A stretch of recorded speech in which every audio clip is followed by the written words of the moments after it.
I expected to kind of gather, a few dozen friends together to really get a conversation going about Black history in Austin. I kind of, roughly figured out what a route would look like and realized that I could make one that was about 8.46 miles and hit some really significant monuments, statues, and buildings in Austin. One of the very first things I said was, thank you for coming, but also this is your introduction and we all have a lot more work to do. Because as a normal person taking you on this bike ride, I actually don't know all of the history about this. Literally, you could read about it for days.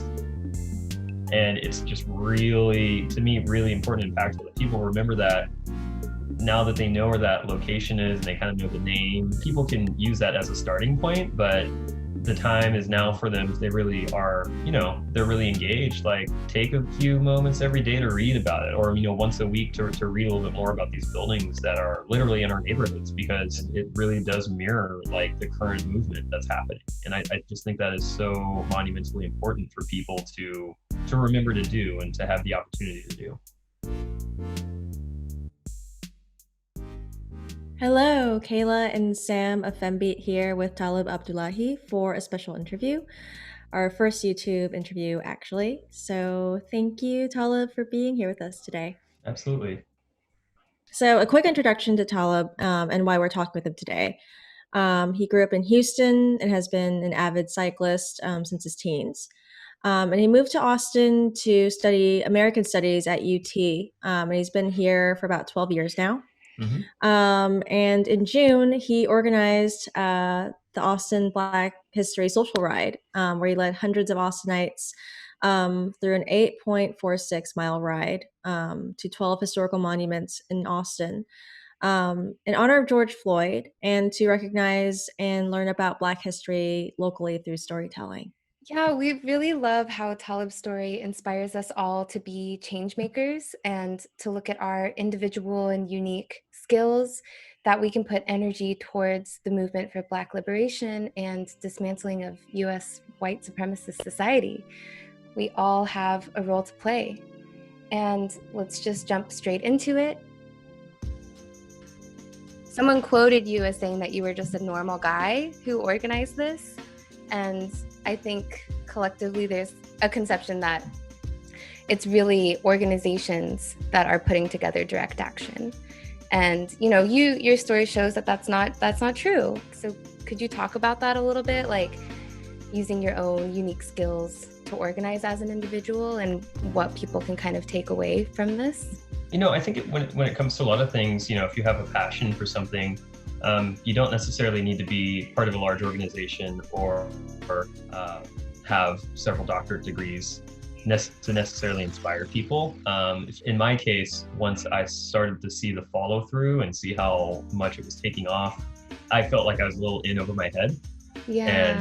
And I truthfully, I'm not someone that enjoys really being the center of attention, but for this, I realized it was 100% the right thing to do. And since so many people were so excited that if I can use my voice and my body and this idea to extend the stories of some of these Black individuals that lived in my city, mm-hmm. who I've, never met and will never meet, but I recognize that I learned just the beginning of their history.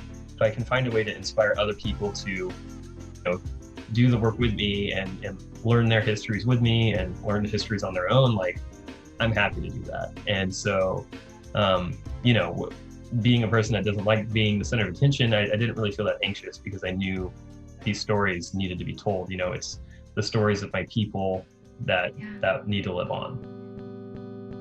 Can you talk more about how you started to engage with Black history in Austin and what it was like and what kind of barriers you encountered as you started to learn more about it? The way I began engaging was a little bit through my coursework at UT, because a lot of the professors understood a lot of the local history, and some of the urban planning professors were some of the individuals that really showed me the tip of the iceberg. And then kind of gradually living in Austin and hearing about the Austin city plan of 1928, that's something that's a little nugget that people talk about briefly, in one or two sentences, and then starting to really think there must be more documents that I can read about this, or like things to search. I used Google and city databases that were accessible from my home online, but a lot of the information was relatively easy to find. One of the biggest barriers that I didn't realize, even as I kind of began this project and began reading things a while ago, was that, you know, the victors win or write a lot of the history. And so a lot of the histories, you know, if you're reading a history book from 1950, it's probably not going to reflect the history that we're trying to tell today, because it's written in a patriarchal white supremacist lens. Most time, not all, surprisingly, there have been, you know, people on the right side of history forever, but those voices even have usually been erased.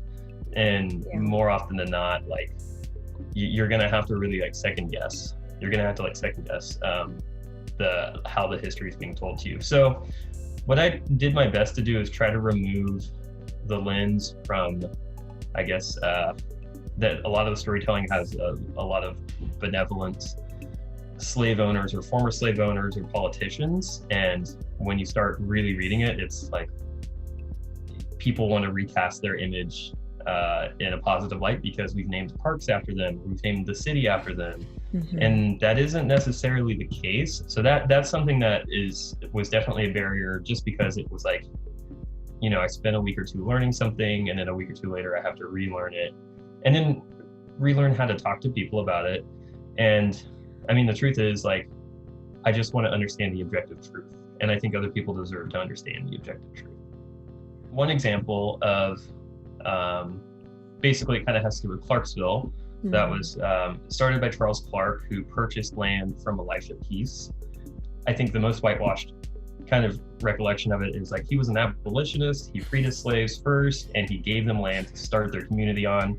And that's where it started for me, where I was like, that's so beautiful, I love that story. And it unfortunately is not, that's not the most accurate, clean cut telling of the story. Right. So that is like kind of one of the most specific examples of one of those like kind of barriers where it was like, man, like, that's cool, and it's like, oh, that's not cool. Actually the case, It's like you have to question everything and seek out all the information you can, contextualize, and wow, that's a lot of work to do.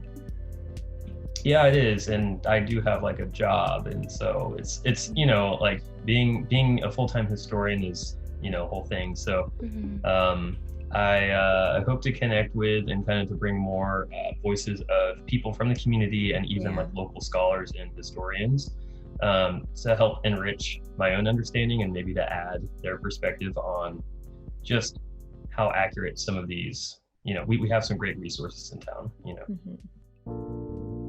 You had a very like unique approach to like protesting and being a part of the fight for, you know, Black liberation and equality today. And I've seen a lot of messaging on social media about picking your lane in the larger fight. So can you tell me like what your lane is and why it's important in this larger fight?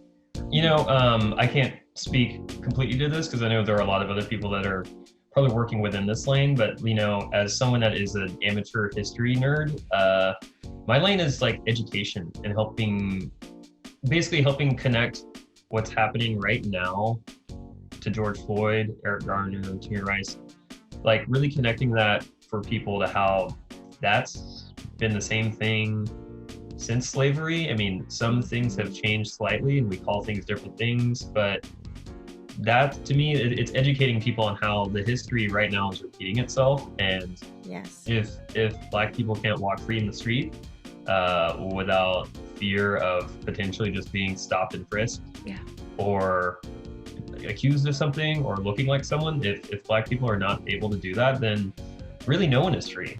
So I think, you know, to me, it's education and it's accessibility to that education and inclusivity, because I also recognize that I am, you know, I come from kind of a rough background, that I am a relatively privileged person, and now I interact regularly with people who are of much, much more privilege than I am, and recognizing that some of those people have the ability or the connections to really impact change, and that I guess what they need at times, and what this whole movement needs at times, is people who are people, you know, talking directly to them and telling them like, hey, here's this history, like just be aware of this, because if you let things like this happen again and again, it really is on some of these folks that are more affluent than all of us.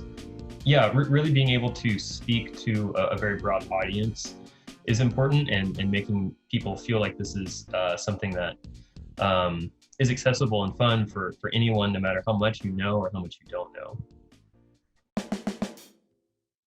I'd love to like zoom out for a minute and talk about cycling, because we haven't talked too much about your relationship with cycling, like how your individual relationship to it or your relationship to the cycling community maybe influenced your decision to organize this direct action in this way.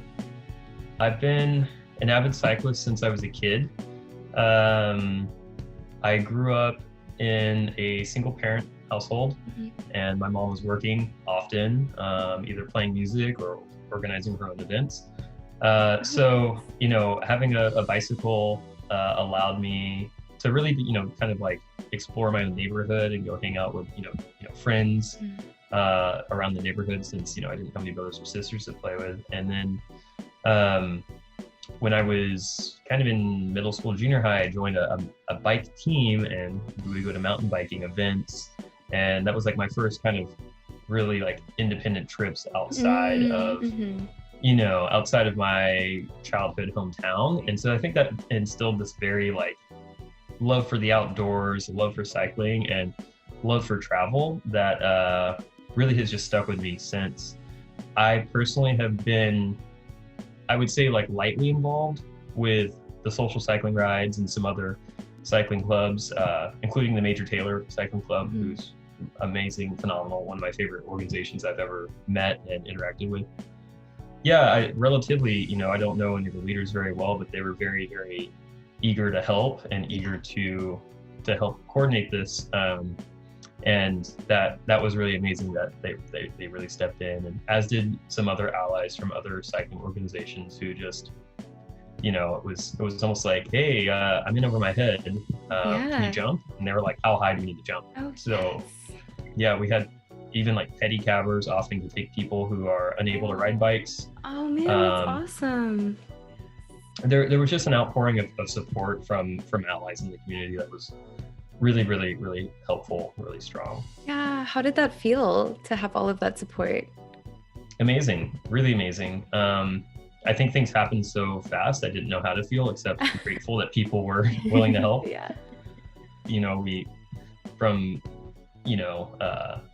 from putting the idea out there to actually having it happen, it was really less than a week. Wow. So yeah, I can't believe that. I mean, that's wild. And I just want to say that I love that you like just basically create that entry point for people to start like funneling their energy and their efforts and their unique skills. That's really awesome. Were there any like particular standout moments that you can recall and describe from the ride itself? We basically all had kind of funneled to this place where we had to regroup for a second, and we were about to go up a hill, and some of the photographer friends at the time were people I didn't even know, had gotten across the street to kind of take this big picture of us because it was a really wide area, so you could see a lot of the people. And so someone was like, hey, get in the middle, and I was like, okay. And then I realized that, you know, the UT Tower was right behind us, and it was like a really powerful, you know, moment because UT has historically been a very segregated place. Yes. And so, you know, I told everyone, hey, like put one fist in the air if you want to, like we're taking a photo, and everyone did. Yeah. And we have this really powerful photo from that. I feel like we have heard a lot of positive sides of this story, and I just wonder if there was any like emotionally challenging or difficult or dark moments that came up during this process that you would feel comfortable sharing. I think, you know, personally for me, I've always like struggled with my own identity as a Black man, as a Black man that has been raised largely in a white society. And, as a Black man, or at least as a person younger who, was always told you're either this or you're that, it's hard to decipher. It's not like you wake up in the morning each day and say, like, you know what, today I'm going to wear this hat. Like every day you are the same person. And I know it's a similar story for a lot of people who are biracial. So at first I struggled with like feeling like I was enough or authentic enough to really be telling these stories. And I think that's probably why I didn't do the bike ride sooner, because obviously anyone can really tell these stories, right? And I think perhaps my viewpoint of understanding a lot of the Black history and understanding some of the current white concern might have actually played into my narrative of how I really explained it. And, I think I definitely always had kind of a concern of not being unapologetically Black enough. In fact, that's how I feel every day. Because I'm Black AF and everyone knows that, but at the same time, it's just that to be honest is a constant thing that creates some unease for me. And I don't talk about it very much. I just carry on and just live my life. Yeah. But then, I realized, like, I mean, if no one's going to actively try to, share these stories about Black people, it doesn't really matter what you look like. If no one's doing it, someone has to, and I think that makes you the right person if you are willing to do it. And if then you see that there's a big crowd of people behind you, you just say, well, time to do it, it's here, it wasn't even as much my decision to do it as it was the crowd's desire to be there. So, I felt more of like a conduit and less of like this is my thing. And I still don't really think it's just my thing. The history belongs to all of those people who suffered and lived their lives before us. Like, it's their history, it's not mine. So, that really to me is the most important part, is understanding their histories, because those histories affect us and we can learn from them. And now look, like, people are wanting more rides, right? Isn't there like a demand for more of these to happen, not only in Austin, but in other cities as well? There are definitely people some people have expressed interest in Detroit, some people in San Diego, someone in Indianapolis. So yeah, and we've already been talking to people in Houston and everything. So the idea is to really, I don't know, like, if people are already doing social rides in those cities, my mind is in a place where I'm sure of at least, maybe 4 or 5 or 6 places that are significant. And if not, like, it's pretty easy to do the research and to learn about them. In my mind, I just realized that, like, if I ride a bike 5 or 6 days out of a week, that means I probably ride my bike past something with historical significance, probably 5 or 6 times a week. And most of the time I'm just like, man, I'm sweating, this is cool, let's listen to music, and I'm in my own world. And I think it's just important to connect your everyday own world back to understanding of what has happened before you. So if we can inspire people in other cities to, when they're riding their bikes, like, say, hey, we're gonna stop here for like 2 or 3 minutes and read this historical marker, like, a really famous person of color lived here, or a really significant event happened here. That's really like what I want to inspire people to do. And I just want to like call out like 2 things. Like, I think it's really important for people to consider that like their experiences today aren't isolated from these histories that are surrounding them. So it's really important to immerse them in these histories. And another thing I love about this spreading out to other cities is that we can start to see like how intimately connected these histories are to each other to create the bigger picture of this country's history, which might feel like sometimes abstract or like really big in scope to understand. So I think that's really cool that this is like, really I think even to carry on with what you're saying, I think a lot of the history that we learn, like the March on Washington, or what happened in Birmingham, like Martin Luther King was shot in Memphis, like all of those places physically are so far away from like the school building I learned that in when I was in 6th or 7th or 8th grade or whatever.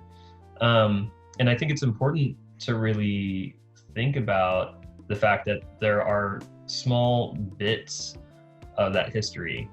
You know, like we all know about Rosa Parks getting on that bus that one day, but we actually don't talk about or understand enough about how like people in communities across the nation were doing that in you know, in certain ways, and maybe the outcome they had was maybe way different. Maybe they were just beaten for being on the bus in the wrong place or at the wrong time, you know.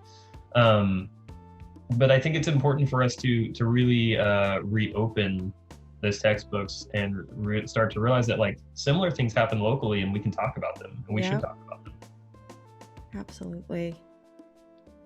Fuck yeah. Yeah, fuck yeah. Yeah.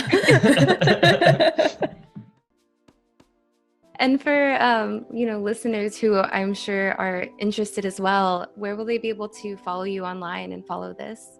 So Instagram, and Instagram's a good place. There's Black History Bike Ride, all one word. My personal Instagram is Talib, Talib, Talib. And we're working on a website right now called blackhistorybikeRide.com, which hopefully should have all the information as well as some videos and other fun stuff.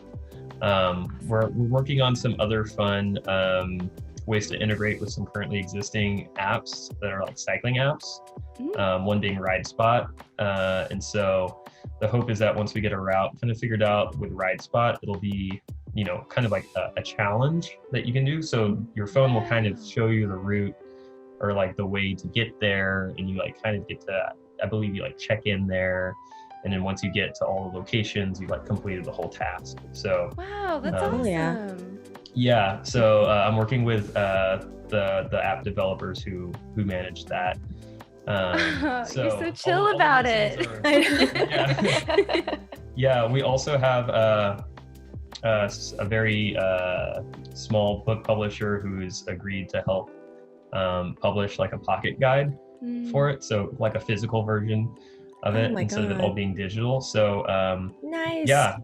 So like I said, I am one dude, and I have a job and all this other stuff, so I'm trying to navigate doing all these things, like building a website for the first time, all that stuff. So if anyone understands some of the things better than I do or wants to volunteer, let me know, because I'm in over my head. Oh yeah.